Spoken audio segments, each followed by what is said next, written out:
This is the Nightwolf howling at you, and today we're going to take a look at the He-Man and the Masters of the Universe Tri-Klops figure. He's evil and he sees everything. Part of the cartoon collection based on the 2001 cartoon series, otherwise known generally as either 2000X or MYP Mike Young Productions. And in all truth, if you haven't seen this series, I would definitely recommend it. It is probably better than the original and has more of a continuity storyline. That being said, front of the package, we see Triclops with his sword, and that's it. No mini comic again. And oddly enough, they did not give us the little flying drone that was always with Triclops. So that's kind of disappointing too. When we turn this around, we see that some artwork here is from an episode called Roboto's Gambit, which is kind of weird that we don't actually see Roboto anywhere on that artwork. So you can turn his visor for a different eye to spy for Skeletor. As part of this wave, we have He-Man, the most powerful man in the universe, Stratos, the winged warrior, and Triclops, evil and sees everything. Well, let's go ahead and open this sucker up, shall we?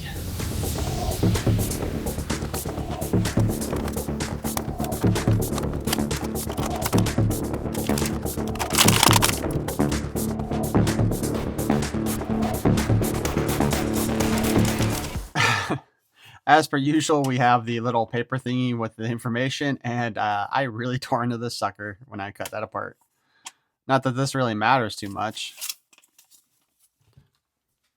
As we've already discussed, the figure is using the same body as the Thundercats crossover figures are.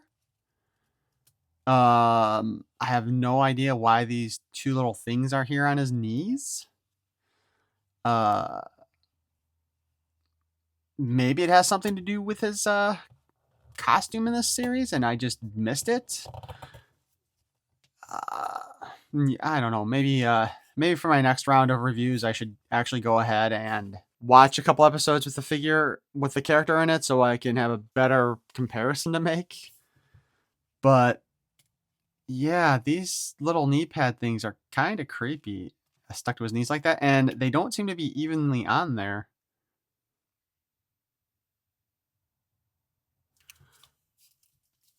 Maybe it's just the way he's standing that doesn't look right. I mean, it doesn't look right, period, because they're jammed into his freaking knees. But, you know, oh, for God's sake. He doesn't even want to stay on the stand. All right. So our buddy Triclops here comes with his sword.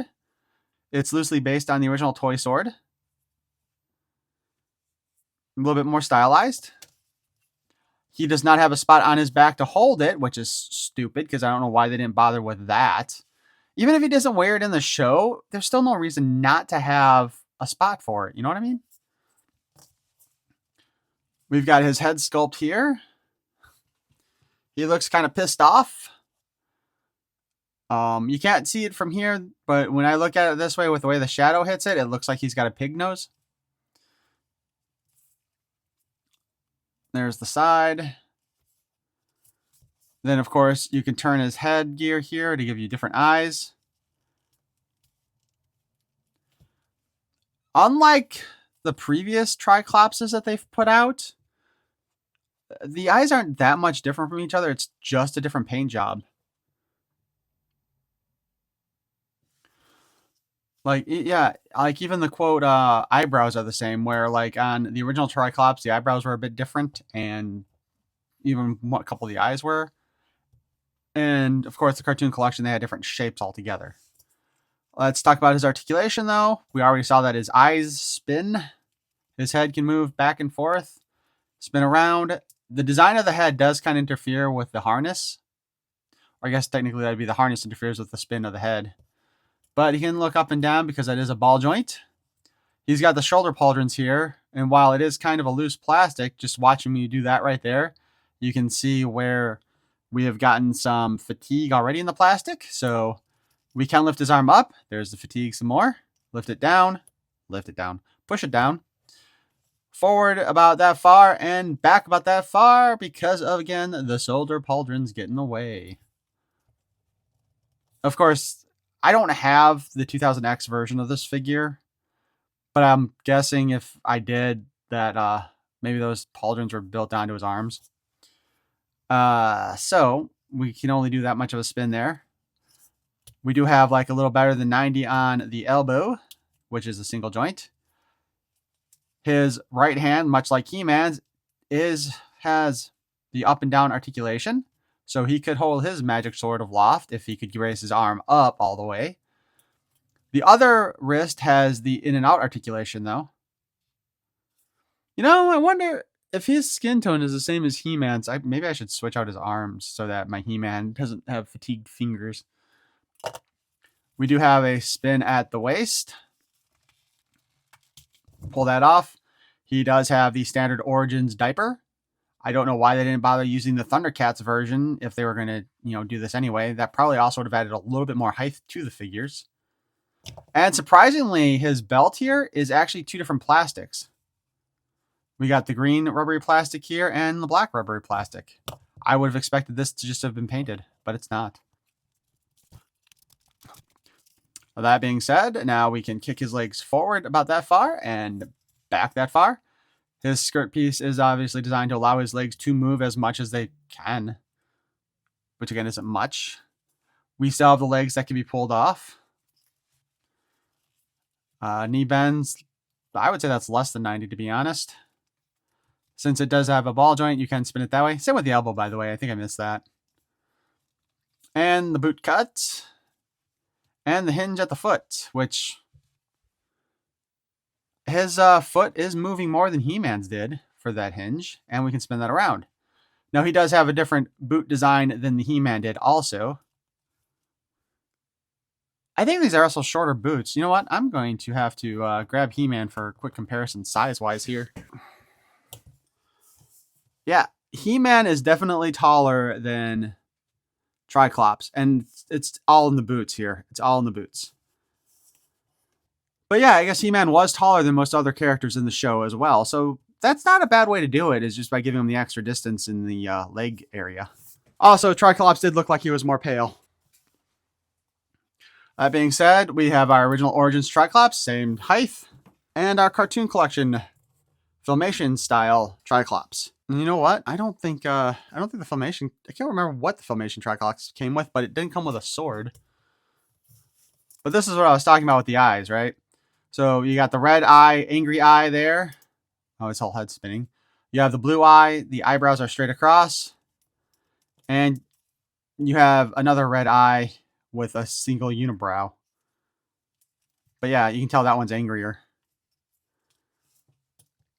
And then our other cartoon collection, Triclops, triangle, circle, square.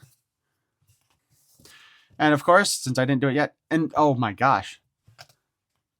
The plastic being used on the hands here is definitely sturdier than what we usually get. And I kind of want to say, I think this is like a really newer design on this hand. Like,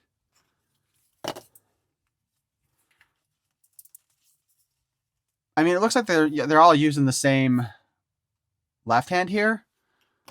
But the sword holding hand feels like it's different and looks a little bit different. But let's see if we can get a sword in his hand. And again, it's a firmer plastic than the other side is. Ow, ow, ow. So there we go. We can have him hold this sword. Again, I'm just going to straight out say it is a shame we did not get someplace on his back to hold the sword.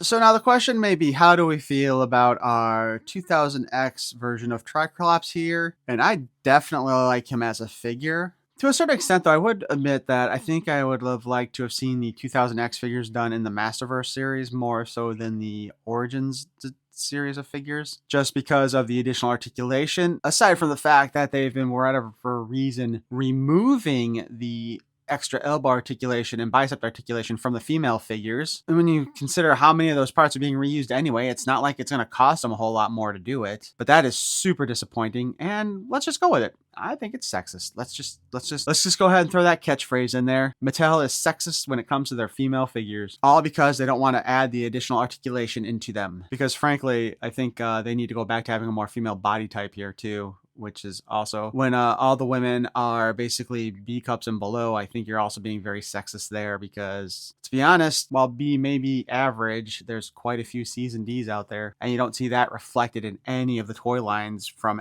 any of the main companies anymore. That being said, sorry, got a bit distracted. Overall, I think the colors look great on this figure. I still don't quite understand why he has those green things injected into his knees the way they are, but maybe he had bigger boots in there and they just didn't want to do those for this one. I do think it's again a shame that we did not get a place to put the sword. However, I do like that they are using the larger figure buck with the 2000X series, the one that matches with the Thundercats. That was a great idea. I hope they continue to do that with the female body because that Chitara body looked great, and the Sorceress definitely needs the more feminine top. And hopefully it's going to end up being the way a lot of the cartoon collection has been, where her outfit itself sits on top of the figure's body, because that's probably the best way to do it. And that might be the first figure in this line that I get multiples of.